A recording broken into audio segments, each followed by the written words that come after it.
Welcome to T10 Info TV SK channel. My name is Syed and here I am with the updated world news for Saturday, May 13, 2023.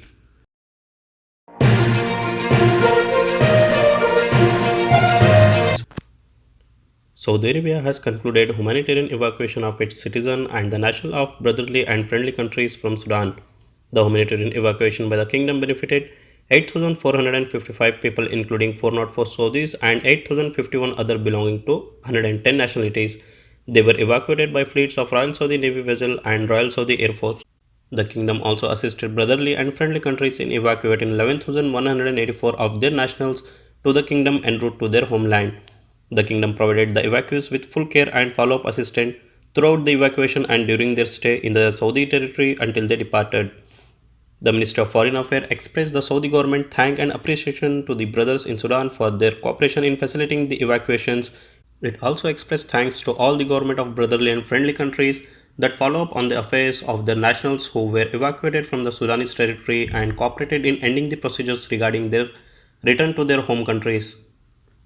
Massive fire at Saudi Arabia's city Jeddah Al Sawarik market.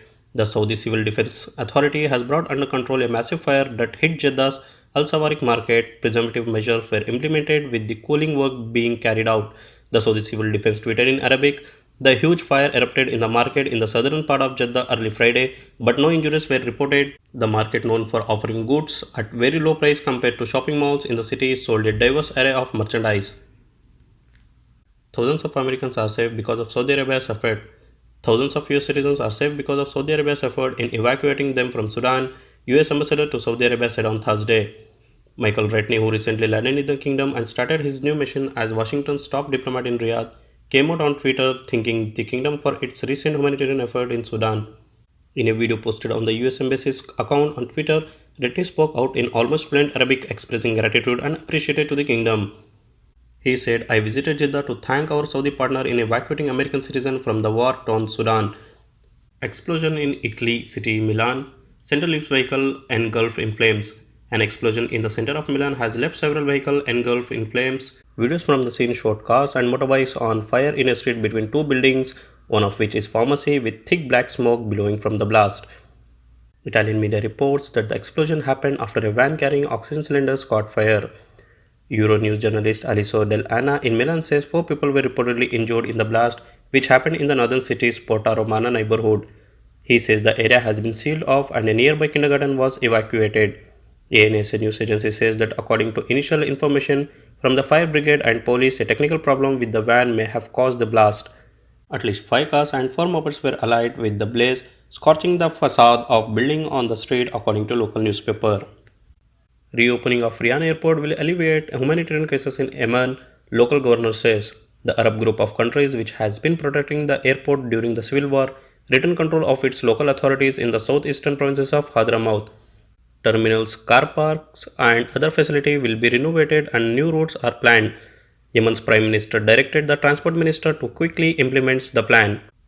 Ex-Pakistan Prime Minister Imran Khan gets 2-week bail from Islamabad court. A Pakistani court has granted a 2-week bail for former Prime Minister Imran Khan, who was arrested on corruption charges this week. A 2-member bench of Islamabad High Court on Friday granted bail to the country's main opposition leader after his arrest by the National Accountability Bureau. The chief of the Pakistan Tehreek-e-Insaf party was arrested on Tuesday from the premises of the same court. On Thursday evening, the Supreme Court declared Khan's arrest unlawful and instructed authorities to present Khan before the Islamabad High Court on Friday. Khan's bail plea in the Al Qadir Trust case was scheduled to be heard on Friday morning, but it was delayed for nearly 4 hours with a prayer break in between.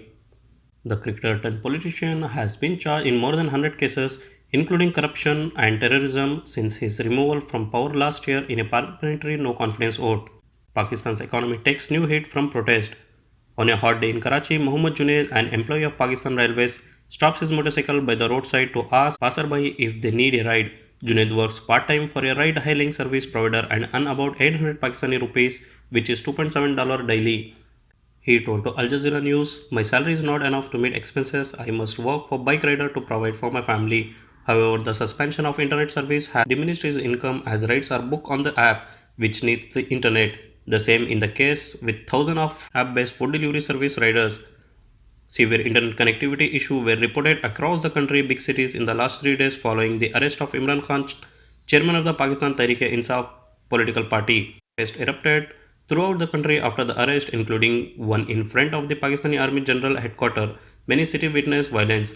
The Pakistan Telecommunication Authority said on Tuesday that mobile broadband service had been suspended at the direction of the Interior Ministry but has not given timeline for the restoration. Khan was ordered to be released on Thursday after the country stopped calling his arrest illegal. However, the mobile broadband shutdown was not lifted. The decision came as Pakistan's economy is struggling on many fronts.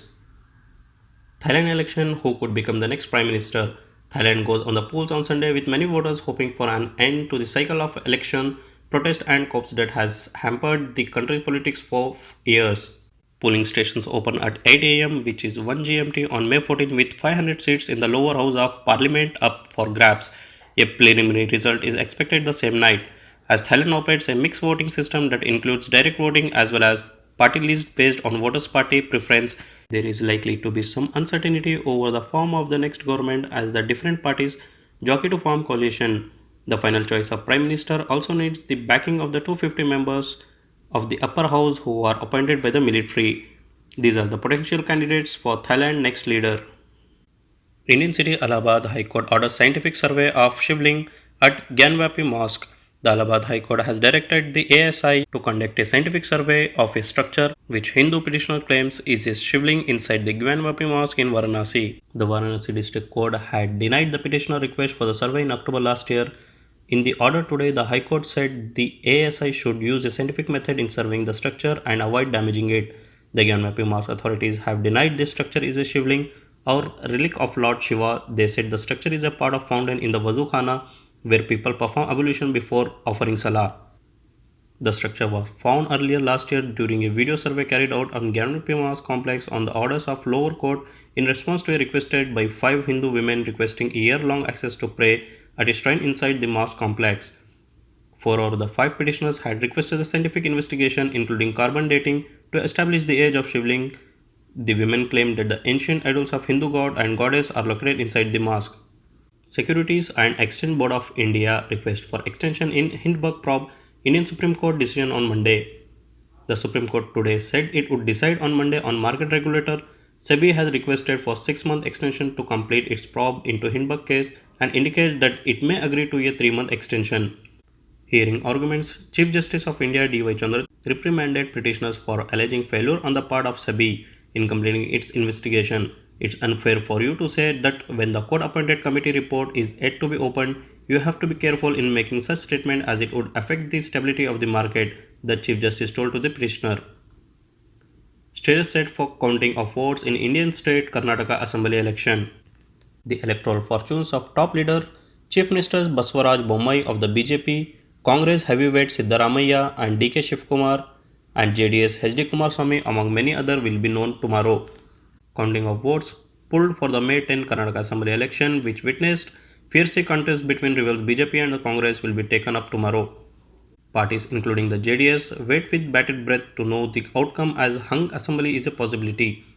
The counting will begin at 8 am in 36 centers across the state and poll officials expect a clear picture about the outcome is likely to emerge by midday.